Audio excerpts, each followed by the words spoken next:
నమస్కారం. Please do subscribe AP power news. Thank you so much. అనకాపల్లిలో విసిన్నపేట భూ కుంభకోణంపై జనసేన ఫిర్యాదు, సమగ్ర విచారణకు డిమాండ్.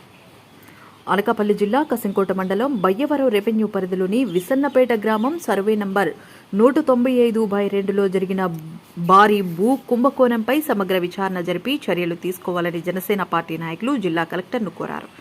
అనకాపల్లి పార్లమెంటరీ నియోజకవర్గ అధికార ప్రతినిధి దూలం గోపి, జనసేన నాయకులు అప్పికొండ గణేష్ శుక్రవారం మధ్యాహ్నం 2 గంటలకు జిల్లా కలెక్టర్ను కలిసి ఈ మేరకు వినతిపత్రం సమర్పించారు. ప్రధాన ఆరోపణలు: దూలం గోపి మీడియాతో మాట్లాడుతూ 2020 సంవత్సరం చివరి నుండి ఈ భూ అక్రమాలు నిర్విరామంగా కొనసాగుతున్నప్పటికీ ఎటువంటి చర్యలు తీసుకోలేదని ఆవేదన వ్యక్తం చేశారు. నూతన ప్రభుత్వం ఏర్పాటై ఏడాది గడుస్తున్నా విచారణ వేగవంతం కావడం లేదని, అక్రమార్కులపై చర్యలు శూన్యమని ఆయన అన్నారు. గతంలోనూ పలుమార్లు అధికారుల దృష్టికి తీసుకెళ్లినా ప్రయోజనం లేదని పేర్కొన్నారు.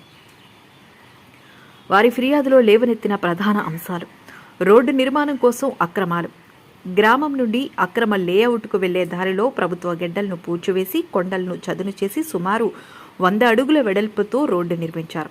దళితుల భూముల ఆక్రమణ, దళితులకు కేటాయించిన అసైన్డ్ భూములు గుండా రోడ్డును చూపించి సర్వే నెంబర్ 195/2 మధ్యలో ఉన్న ఒక కొండను పూర్తిగా తొలగించి ఆ మట్టిని ఇతర ప్రాంతాలకు తరలించారు. సహజ గడ్డల పూడ్చివేత, అదే సర్వే నెంబర్లోని రంగబోలు గెడ్డలోకి కొండల నుండి వర్షపు నీరు ప్రవహించే సహజమైన గెడ్డలను పూడ్చివేశారు. అనుమతులు లేకుండా నిర్మాణాలు, అసాంఘిక కార్యకలాపాలు, అదే ప్రాంతంలో ఉన్న కొండపై ఎటువంటి అనుమతులు లేకుండా ఒక విల్లా నిర్మించి దానిని వేదికగా చేసుకుని ఇప్పటికీ వారాంతాల్లో అసాంఘిక కార్యకలాపాలు నిర్వహిస్తున్నారు. అక్రమ ప్లాట్ల విక్రయాలు, కన్వర్షన్ ఛార్జీలు చెల్లించకుండా భూమిని చదును చేసి వీఎంఆర్డీఏ అనుమతులు లేకుండానే ఫ్లాట్లను అమ్మకానికి పెడుతున్నారు. మార్కెటింగ్ బోచర్లు ప్రచురించి కొనుగోలుదారుల నుండి డబ్బులు వసూలు చేసి మోసం చేస్తున్నారు. రైతుల భూముల రికార్డుల తారుమారు, కొద్దిమంది రైతుల పట్టా భూముల రికార్డులను మార్చి అక్రమంగా భూములను వశం చేసుకున్నారు. ఈ అంశంపై అనేక ఫిర్యాదులు వచ్చినప్పటికీ అధికారులు అక్రమార్కులకు సహాయం చేశారని రైతులు బహిరంగంగా ఆరోపిస్తున్నారు. ప్రభుత్వ రికార్డులు తారుమారు, బినామీ వ్యవహారాలు, గత ప్రభుత్వ హయాంలో ప్రభుత్వ రికార్డులు కూడా తారుమారు చేసి కొన్ని చీకటి వ్యవహారాలు జరిగాయని, భూ కొనుగోలు అమ్మకాలలో గత ప్రభుత్వ పెద్దలు బినామీల ద్వారా పాల్గొన్నారని ఆరోపించారు. సంబంధిత వ్యక్తుల ఆర్థిక స్థితిగతులపై విచారణ జరిపితే ఈ అక్రమాలు వెలుగు చూస్తాయని పేర్కొన్నారు. డబుల్ డాక్యుమెంట్లు, సీలింగ్ భూముల ఆక్రమణ, కొన్ని భూములకు డబుల్ డాక్యుమెంట్లు ఉన్నాయని, సరైన హక్కుదారులు ఎవరో తేల్చాలని కోరారు. సీలింగ్ భూములు కూడా ఆక్రమణకు గురయ్యాయని, వాటిపై కూడా చర్యలు లేవని అన్నారు.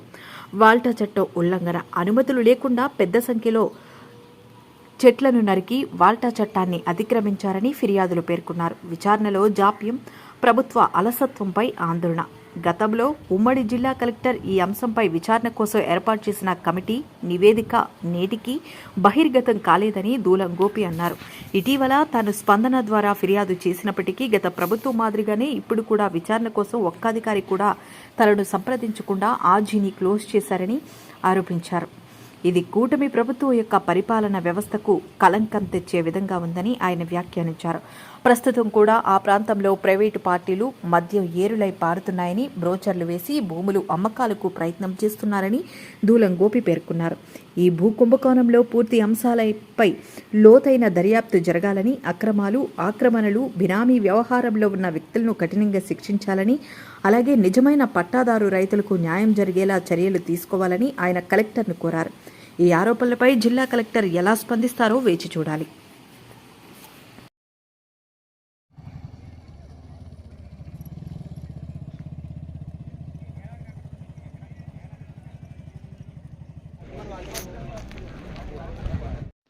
Please subscribe our channel AP Power News.